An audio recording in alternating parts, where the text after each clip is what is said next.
એમ અહીંયા ભક્તિ દેવી બહુ જ સાહેબ અંદરથી વેદના નારદજીને કહે છે કે હે નારદજી, આપ તો સંત છો અને સંત હંમેશા તારણહાર હોય છે.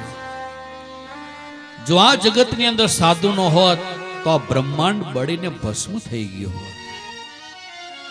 કેમ કે સંત ન હોત તો સંસાર में जली जात ब्रह्मांड, ज्ञान करी लहर में वो तो ठारक था मोठा. हे बाबजी, जो मारे દીકરાઓને આ બુઢાપો દૂર નહીં થાય તો ઇદમ સ્થાને પરિત્યજ્ય વિદશે ગમ્યતે મયા. બાબજી, હું આ સ્થાન છોડી દઈશ, આવે પછી ક્યારે પણ હું ભારતમાં નહીં આવું. આ મારો પડછાયો પણ ભારતમાં ક્યારે પણ નહીં પડે જો મારા દીકરાને બુઢાપો દૂર ન થયો તો. અને પરિણામ સાહેબ નારદજીએ આશ્વાસન આપ્યું કે દેવી, હે ભક્તિ, બાપ શાંત થઈ જા, હા શાંત થઈ જા. એમ ઘરની અંદર જ્યારે બહુ વેદનાઓ સાહેબ આવી એક પછી એક જ્યારે સતાવે ને તો ઘરનો મોટો વ્યક્તિ હોય ને, ઘરનો બાપ છે, એ બધાને શાંત કરે. શાંત થઈ જાઓ બાપ, ચિંતા ના કરતા, હું બેઠો છું ને. એમ નારદજી પણ કહે છે, દેવી ચિંતા ના કરતી, તારા દીકરાને તારો બુઢાપો હું દૂર કરી દઈશ, પણ તારે ભારત છોડીને ચાલ્યું નથી જવાનું. જો આ ભારતમાં તારું અસ્તિત્વ નહીં હોય તો ભગવાનને આ ધરતી પર અવતાર પછી લેશે નહીં. આ તારે લઈને આ અન્ય આ શ્રોતાઓ, અન્ય ભક્તો જે તારા ભક્તિને કેન્દ્રમાં રાખીને ભજન કરે છે, ધૂન કરે છે, કીર્તન કરે છે, સત્સંગો સાંભળે છે, એ કોને લઈને? ભક્તિ તારે લઈને.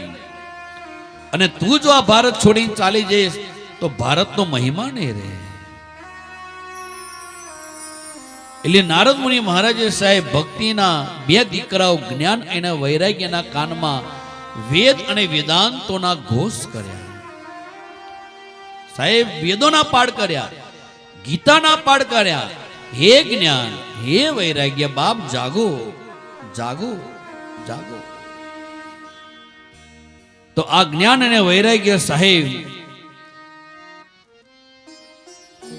ઉભા થાય, બગાસું ખાઈને ફરી પાછા હોઈ જાય. હા, અત્યારે વર્તમાન સમયની જો ભાષા બોલવા જઈએ ને કે જેને કહેવાય કોમા, નહીં, આ કોમાની અંદર ચાલી ગયો.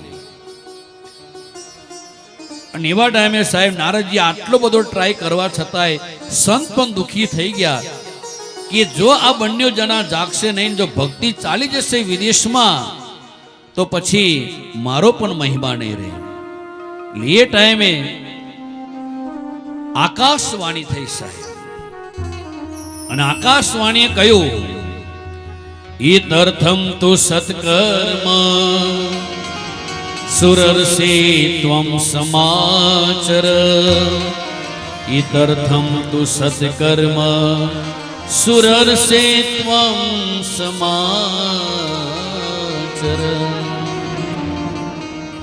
આકાશવાણીની અંદર કહ્યું કે હે નારદ, હે મહાત્મા, ચિંતા ના કરતા, તમે આ બંનેની પાછળ સત્કર્મ કરો, સત્કર્મ કરો, સત્કર્મ કરો.